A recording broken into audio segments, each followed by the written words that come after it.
অসমৰ বিভিন্ন সংবাদ মাধ্যমত নাজিৰাত এটা পথ অৱৰোধ আৰু এটা চৰকাৰী গড়কাপ্তানি পথৰ অতি বিধ্বস্ত অৱস্থাৰ বিষয়ে বাতৰি হৈছে আৰু ইয়াৰ বাবে মোক এছামে জগৰীয়া কৰি আছে।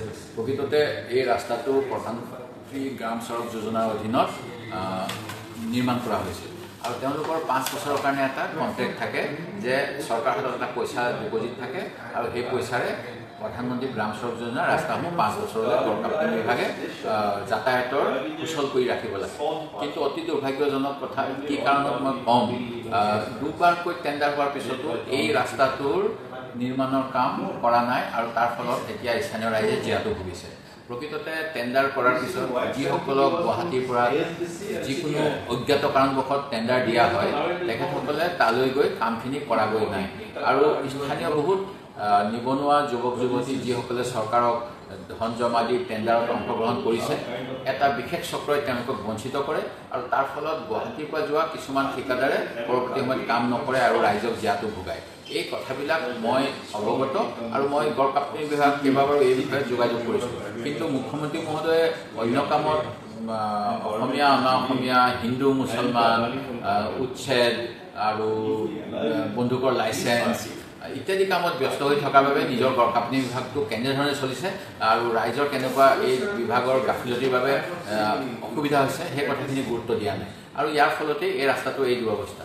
এতিয়া মই ক'ব বিচাৰোঁ তাত মোক যিহেতু দোষাৰোপ কৰিছে তাত দোষাৰোপ কৰা সকলৰ ভিতৰত সকলো দলৰে লোক নিশ্চিতভাৱে আছে আৰু যিসকলে মোৰ দোষাৰোপ কৰিছে তেখেতসকলে কিন্তু নিজৰ বিজেপি দলটোক প্ৰটেকশ্যন দিব বিচাৰিছে, যিটো অতি দুৰ্ভাগ্যজনক। প্ৰকৃততে এই ৰাস্তাটোৰ বিষয়লৈ 7 আগষ্ট তাৰিখে মোৰ ওচৰলৈ স্থানীয় থানুৰাম কাকতি, মৃদুল কুমাৰ গগৈ, প্ৰফুল্ল গগৈ আদি বহু ব্যক্তি আৰু বিভিন্ন ভদ্ৰ মহিলা আহিছিল আৰু মই তেখেতসকলৰ সন্মুখতে অভিযন্তাৰ লগত কথা পাতিছিলোঁ। অভিযন্তাই ক'লে যে এজন বাহিৰা ঠিকাদাৰক যিকোনো কাৰণে দিছে, স্থানীয় ঠিকাদাৰক বঞ্চিত কৰি আৰু সেই ঠিকাদাৰজনে কাম কৰা নাই। সেই গতিকে কামটো মই পুনৰ টেণ্ডাৰ কৰি স্থানীয় ঠিকাদাৰক দিবলৈ ইতিমধ্যে বিভাগীয় অভিযন্তাক পৰামৰ্শ আগবঢ়াইছোঁ।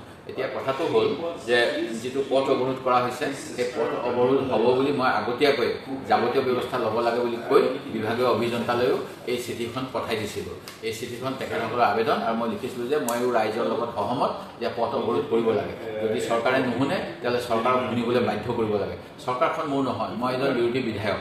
চৰকাৰখন চলাইছে ভাৰতীয় জনতা পাৰ্টি, অসম গণ পৰিষদে। সেই গতিকে মোৰ লগতে মুখ্যমন্ত্ৰীৰ পদত্যাগ দাবী কৰা হ'লে মই ভাল পালোঁ হয়, কিন্তু ৰাজনৈতিক স্বাৰ্থত তেখেতসকলে অকল মোৰ পদত্যাগ দাবী কৰিছে আৰু যাৰ দোষ সেই দোষীজনৰ বিষয়ে এষাৰো মাত মতা নাই।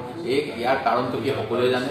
যিসকলে তাত মোৰ বিৰুদ্ধে বক্তব্য দিছে তেখেতসকলে বহুতেই চৰকাৰী পুঁজি আত্মহাততো জড়িত হৈ আছে। গুৱাহাটী নাজিৰাৰ এটা চাউ চেংৰেনৰ যিটো চাউ চেংৰেনৰ কাৰণে 10 লাখ টকা দিয়া হৈছিল সেইটো কাম অসম্পূৰ্ণ কৰি 7.5 লাখ টকা ইতিমধ্যে তেওঁলোকে কুক্ষিগত কৰিছে আৰু তাৰ বাবে তদন্ত চলি আছে। বোধ কৰোঁ এনেকুৱা ধৰণৰ কিছুমান কথাৰ পৰা হাত সাৰিবলৈ তেখেতসকলে শাসকীয় পক্ষৰ পক্ষ লৈছে আৰু মোক দোষী ভাজিছে।